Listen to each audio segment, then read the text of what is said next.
here in the Huawei booth to get caught up on what's been going on during Mobile World Congress. You know, there's been a lot of information coming out about 5G. I'm curious to learn what's unique from Huawei's perspective.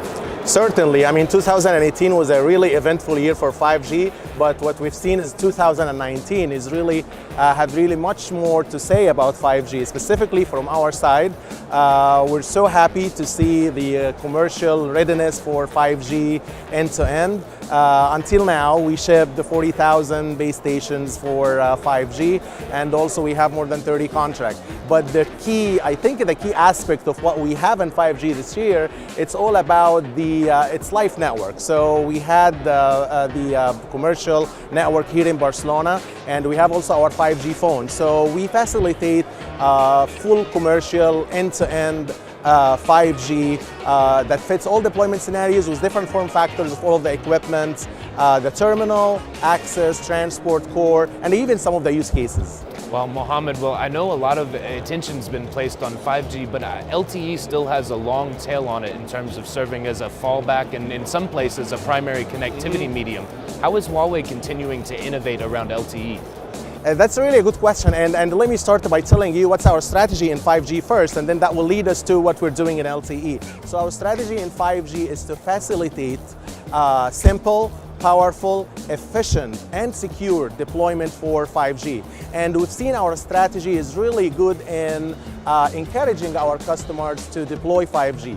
However, we're also keeping our strategy, which we started years ago, which is keeping or continuous strengthening for LTE. We see that as business continuity. Outstanding LTE is the first step to get excellent 5G for so many reasons. You can talk about fallback experience layer for back. You can talk about VoLTE for voice. You can also talk about an anchor point for non-standalone.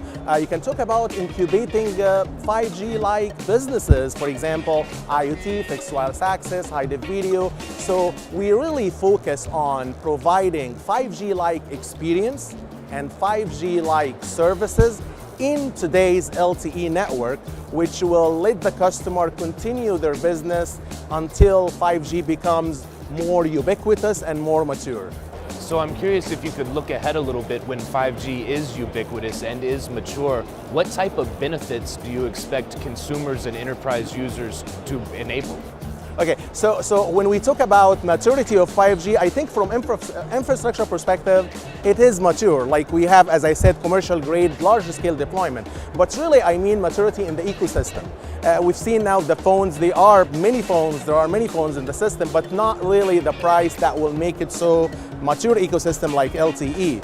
Right now, the compelling use case for 5G, which is enhanced mobile broadband, which is really powered by the less cost per bit, which allow operators to provide large or big packages for their customers. And we can also talk about fixed wireless access. We see that everywhere, and can also be done by LTE. But more ubiquitous, more mature ecosystem, and also when the standard release 16 is ready, we will see a lot of industrial application, convergence between industry, verticals, enterprise as well. So it will go beyond the consumer. Well, it's an exciting time for 5G, Mohamed, and I appreciate you sharing Huawei's perspective here at Mobile World Congress. It is very exciting, and thank you so much for coming to our booth.